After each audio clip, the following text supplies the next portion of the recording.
સમાચાર અમદાવાદથી અમદાવાદમાં મેઘરાજાનું ધમાકેદાર આગમન થયું છે। એસજી હાઈવે શિવરંજની બોડકદેવ સેટેલાઇટમાં વરસાદ વરસી રહ્યો છે। વાત કરીએ તો ગોતા, ઘાટલોડિયા, બોપલ અને શીલજમાં પણ વરસાદ વરસી રહ્યો છે, એટલે કે પશ્ચિમ સહિત પૂર્વ વિસ્તારમાં પણ વરસાદની શરૂઆત થઈ ગઈ છે। નરોડા, નારોલ અને કૃષ્ણનગરમાં પણ વરસાદી માહોલ જામ્યો છે। મણિનગર, ગીતા મંદિર, બાપુનગર સહિતના વિસ્તારોમાં પણ હાલ ધોધમાર વરસાદની શરૂઆત થઈ ગઈ છે। કાલુપુર અને ઘોડાસરમાં પણ વરસાદ વરસી રહ્યો છે। દ્રશ્યો આપ જોઈ શકો છો, અમદાવાદથી આ દ્રશ્યો છે જ્યાં હાલ વરસાદની શરૂઆત થઈ ગઈ છે। વધુ વિગતો સાથે સંવાદદાતા પાર્થ આપણી સાથે લાઈવ જોડાઈ ગયા છે। પાર્થ, આપ હાલ કયા વિસ્તારમાં છો અને હાલ ત્યાં વરસાદી માહોલ જામ્યો છે, કેવી પરિસ્થિતિ, શું અપડેટ?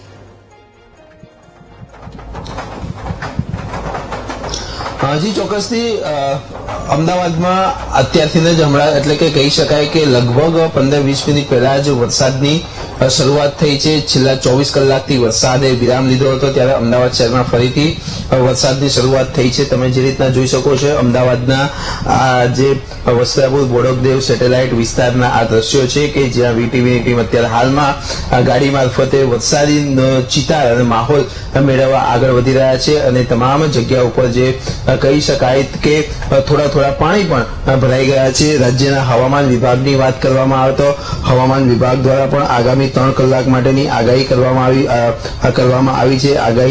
આગાહીની જો વિગતવાર વાત કરીએ તો છેક દ્વારકા, પોરબંદર અને ગીર સોમનાથને છોડીને રાજ્યના તમામ જિલ્લામાં ઓરેન્જ એલર્ટ આપવામાં આવ્યું છે।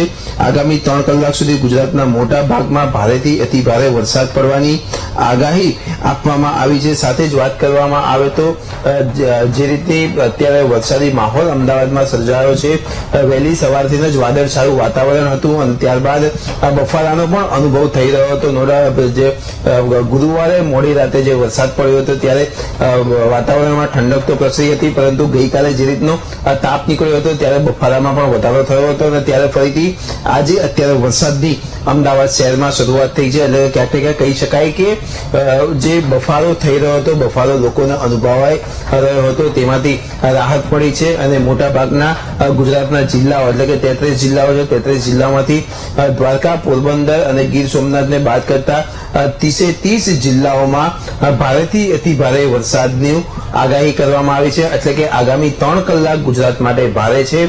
લો પ્રેશર સિસ્ટમ બની હોવાના કારણે આ વરસાદ વરસી રહ્યો હોવાની પણ વાત સામે આવી રહી છે। ત્યારે એનડીઆરએફ, એસડીઆરએફ ટીમને પણ એલર્ટ કરી દેવામાં આવી છે અને રાજ્ય સરકાર પણ વરસાદની આગાહીને લઈને એલર્ટ છે। જી પાર્થ, આભાર સમગ્ર માહિતી બદલ।